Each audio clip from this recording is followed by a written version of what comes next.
Hello, everybody, and welcome to another episode of the Solutions Podcast. I'm Tara Simkins, and I'm your host today.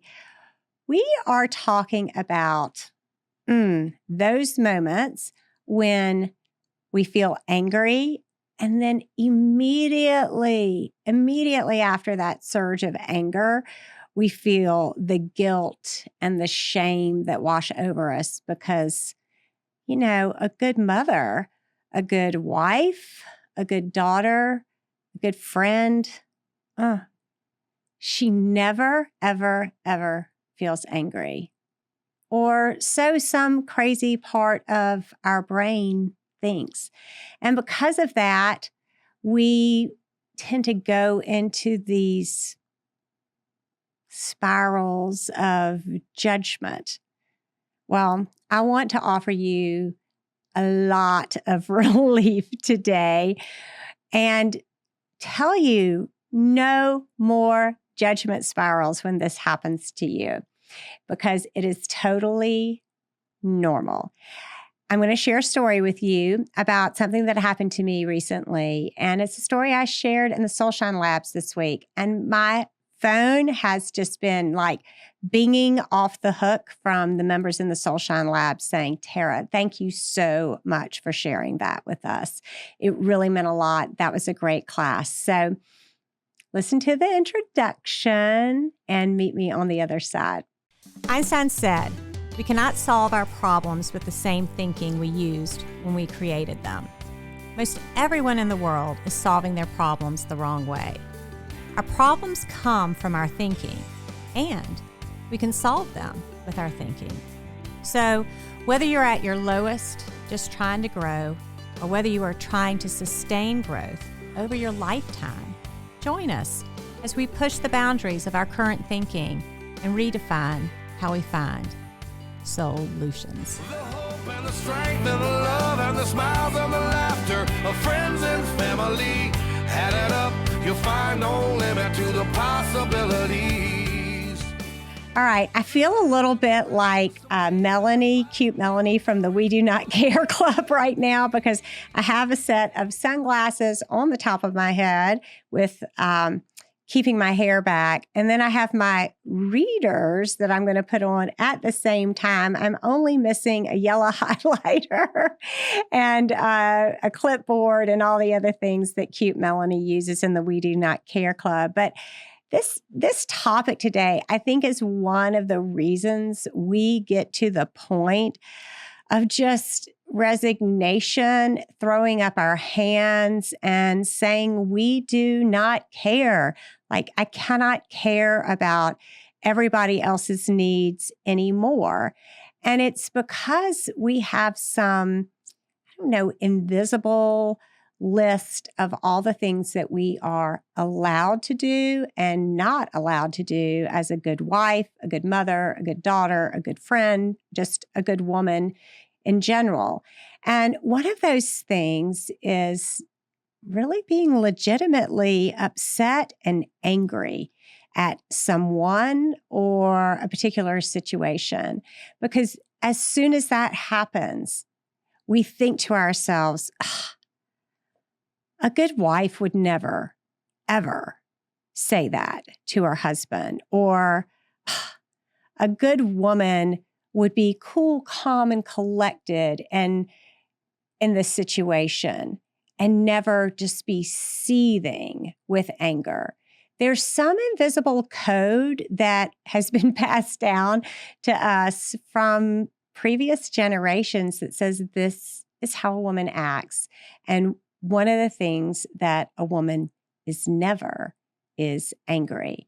Well, unfortunately, that invisible code just absolutely contradicts everything about us that makes us a human being. Anger is one of the primary emotions that all humans feel. And this came out in our discussion in the Soulshine Labs class. It's really interesting about the difference between how men and women are socialized. Little boys, young men, they have this, I don't know, expectation that they're going to get angry, but they also have a very physical means of, I don't know, expressing that anger with one another, getting a little physical with kind of, I don't know, fighting it out. I remember my dad truly coming into my house one day, and I had at that point in time, I think it was maybe a 6th, 7th, and a 9th grader, and they were fighting about something. And he said, Tara, you've got to let that play out. Stop interrupting them. Stop trying to make them, I don't know, clean up their own feelings and restricting them from being angry with one another. They're going to be angry, but it's okay because they also need to just kind of fight it out. Well, women are never, ever given that kind of instruction or permission slip or kind of a methodology that allows us to express our anger and a physical way that helps us to release it through, I don't know, letting the vibration out of our bodies. And so as a result, I think, women end up internalizing their anger, and it ends up coming out maybe in gossipy comments or judgments, either in connection with other people or in cases like what I'm talking about now, judgments against ourselves, like real aggression, whether micro or macro aggressions, and violence that we direct toward ourselves. And so I was like, that is such a mind-opening type of observation for this particular member to share. And it really helps, I think, us understand as women why we still wrestle with anger so much, and maybe why our partners are thinking, why haven't you gotten over this by now? It may give you something to talk to your partner about, which is, I know I haven't gotten over it. And I was just listening to this podcast the other day, and the host was talking about how men and women are socialized differently. I mean, dudes are great at saying, yo, give me that, or whatever. I know I'm making up insane language right here. Ethan's going to start laughing in the background. But, it's okay. It's like, I don't like that, or stop it, or, and then they move on. And it's because they've had a lot of practice. And women, we just haven't had any practice. So sometimes I find it very helpful to share with Turner or my boys or, some other guy that I may be talking to in a situation. I'm like, you know what? I know this is really hard for me. And I think one of the reasons it's really hard for me is like, gosh, girls are taught to be prim and proper, and what is a good girl, and you're not supposed to be angry. So I'm going to try something new on. Give me any advice you have on it, but just watch how easily men do it, and then without the guilt and the internalized judgment and the internalized shame. And that's not to say that guys never feel that, but I think it's fewer situations than what happens with women. So I'm going to start with a story because we're talking about the subject this month at the Soulshine Labs is radical acceptance. And what is radical acceptance, and how do you apply radical acceptance to yourself and to others and to a situation to help you move beyond what may have been a confrontation, a betrayal, or just some kind of messy argument that you've had or disagreement with someone. So I was sharing with them an experience that I had just this past weekend. We were visiting one of our favorite places around, and we took another couple with us. And this place is just one of my favorite places to go. But 2 years prior, I had thrown a birthday party for Turner at this place, a 60th birthday party. And we invited all of our friends. Like, it was so much fun. But there was a particular person on the staff who I had a real argument with. And it hit me out of left field. And it was something that I realized he had not been a part of in the planning of this event, but other people on the staff had been. And it kind of caught him off guard. And in catching him off guard, he really just asked me to step aside, and he told me that he thought that I had overstepped in a particular area. And the conversation got pretty heated. He was really angry, and I was really confused by what had gone wrong. And in the conversation, I found myself starting to defend myself. And of course, this is what happens. When you defend yourself, the other person perceives that as an attack. So then they go back on the attack. And that's how things escalate so quickly in our arguments. Well, I'm taking a deep breath here because things really escalated. And he ended up just telling me he did not believe in my version of what I said had happened. And he just looked at me. He said, "I don't believe that happened." Oh my gosh, that absolutely struck me to my core because I interpreted that as he is calling me a liar. And I also felt that he was calling into question my character in making that statement. Well, I was so shook up by this experience that I went back to my room. I'm getting ready to host a dinner for 80 of our nearest and dearest at this place. And I'm really having a hard time composing myself because I am so angry, and angry at him and angry at the situation. And then I have this other kind of what I'll call a cocktail of emotions that come pouring in.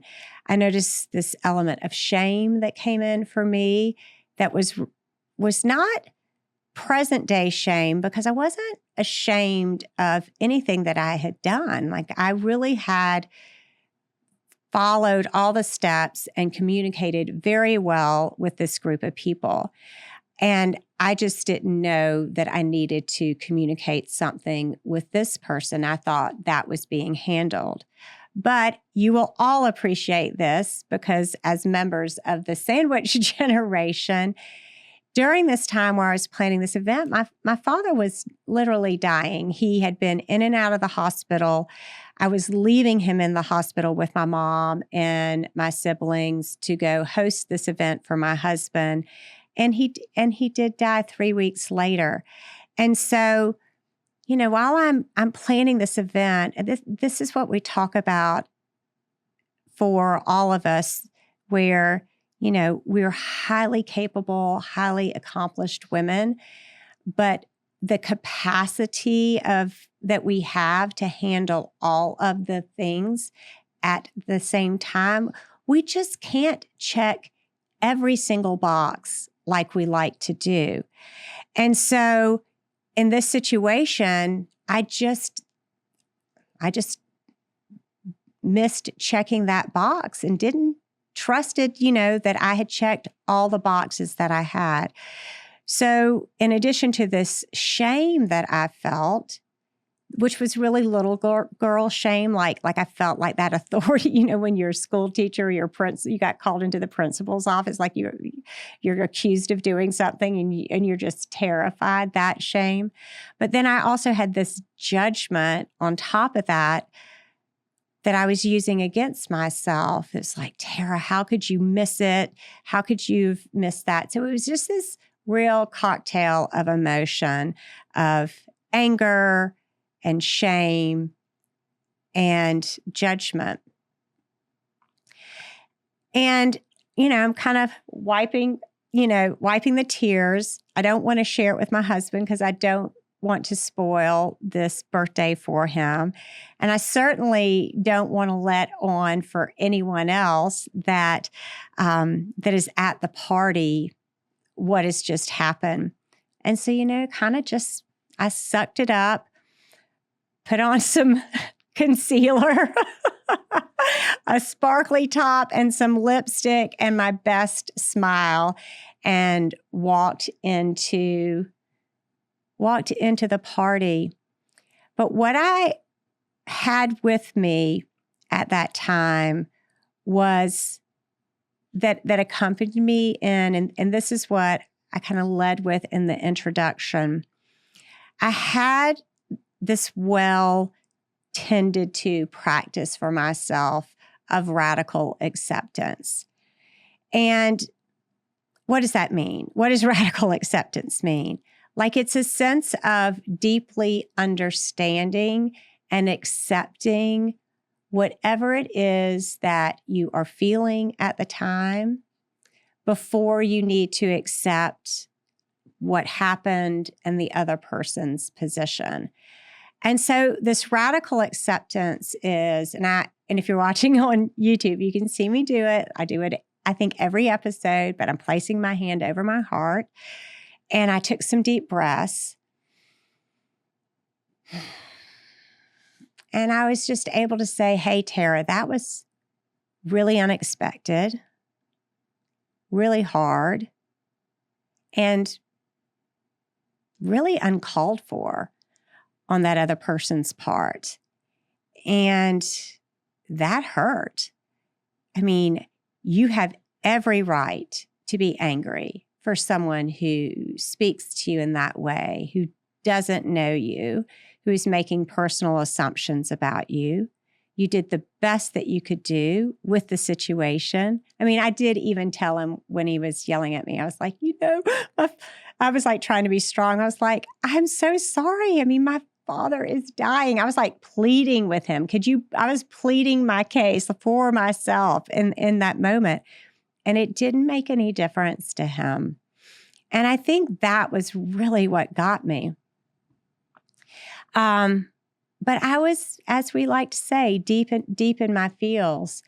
And radical acceptance means that in that moment, I can accept that I felt all of those emotions and that I can keep my attention on myself and knowing that this isn't the time or place to spend my energy being reactive, because I wanted my energy, whatever the energy I had, would be to have fun. And let's be honest, I needed energy to keep that smile on my face in the party and not let anybody see what was going on inside of me, because I just didn't want to spoil it. So I can hear myself as I've gotten to this point. I've gone a little bit off what I promised you in the beginning, which was, that idea of, I'm so angry, and then you feel guilty on top of it. So what I want you to hear in my story is an example of how you can treat yourself if you let go of feeling guilty for not being good enough, a good enough wife, a good enough mother, daughter, or friend. And in this situation, because I had been practicing this sense of radical acceptance, of accepting how I feel in any situation and just bringing that sense of compassion and understanding and loving kindness to myself before taking any step forward, then that guilt, I never had the thought that being angry made me a bad person in that situation. I never layered the pain on top of the anger and the shame and the judgment. I didn't layer guilt on top of it. It was, just being with myself and understanding what was going on inside of me. The reason why I think this is the place that radical acceptance calls us to turn our attention to before we get into, the other person, what they were going through themselves at the time, or, trying to cheer myself up and fake it in the party is because again, back to you are a human being and you deserve to be treated so graciously and so beautifully. And we can't rely on everyone else in our lives to do that for us. We have to be the ones who learn to do that for ourselves. And once we have a little bit of practice under our belt of being, so radically accepting of how we show up in any situation and how we feel given other people's behavior or words directed toward us, if we can just take a moment and say, wow, that was hard, that hurt, that was a sucker punch, and allow ourselves the space to hold all of those emotions, then we have the ability to, walk into the next scene of your life,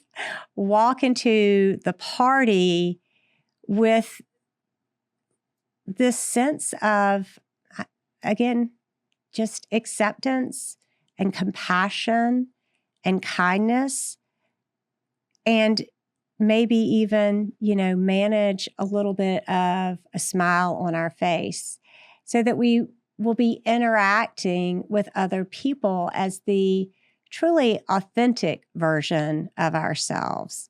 We can do that. We don't have to continue to pretend that we don't feel a certain way. I can recognize it for myself, and I can also recognize that I have the capacity in that moment to make it about my husband and all our friends who showed up to celebrate him. I can care for me and I can care for him at the same time. But it requires me learning how to care for myself first. And I think of all of the things that we need right now as women is that understanding that you can take care of yourself first, and you must learn how to take care of yourself and your own feelings first in order to freely care for others. Those two things aren't in conflict. I didn't have to choose my husband over myself in that situation. I didn't have to choose myself over my husband, but I did have to tend to myself first so that I could show up as the version of myself that I wanted to. Trying to think if there's anything else that I wanted to share with you about that situation. I think the only other thing that came up is like, okay, so that's how you took care of that immediate situation, Tara. But then how did you, 2 years later, come to interact with that other person who you had that exchange with and be able to graciously be the version of you that you wanted to be? How did that come to be? Well, I've got a story for you there, as well as the tools that I used to actively get to that point. But I'm going to save that for the next episode. So I want to make sure that you are subscribed to the Solutions Podcast. It's super easy, whether you're on Apple Podcasts, Spotify, or YouTube. Just hit the subscribe button, and that will make sure that when the next episode drops, you will get the rest of the story, because I think this is really an important part of the story, because we all have things that we are carrying around with us in this life that are just weighing us down. They seem necessary for a little bit, but at some point, you do not have to carry around your anger and resentment for years. If you've listened to our previous episode, which if you haven't, you need to go back and listen to that one, because in that I interview my son Brennan, and he shares about this intentionality class that he took. And in that episode, he shares a book list, which I know you're all avid readers. He shares his favorite quotes. But one of them, he talks about being offended and what it takes to being offended. And it's such a great kind of partner with this story of like, yeah, do you really want to carry around some old offense that happened between you and someone else for the rest of your life, just so you can continue to feel a little powerful and superior? Or would you rather walk around in a state where you're absolutely freed from having to be the one that carries the weight of all that anger and resentment and offense? Like, really, really think about it.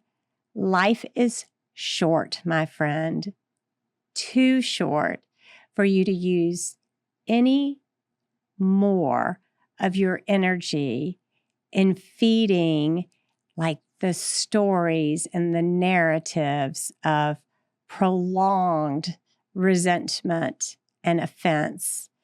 You deserve to be freed from those. So when you tune in next time, I'm going to share how you can learn to let go of those things. So if you struggle with the let God instruction, this next episode is going to be for you. And please, thank you for being here, for being a listener. And if you would not mind, please share this with someone. I mean, that's how this podcast grows. And that is why I'm here, to share these messages with more people. And, but you are very important to me and very dear. So in case no one else tells you today, you are deeply, deeply loved.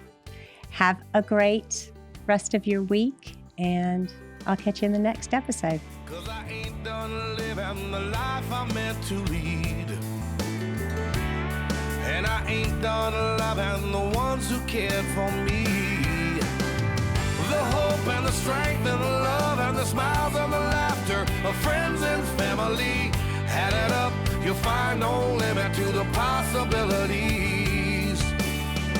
The left and the right and some faith in the fight, and your courage is all you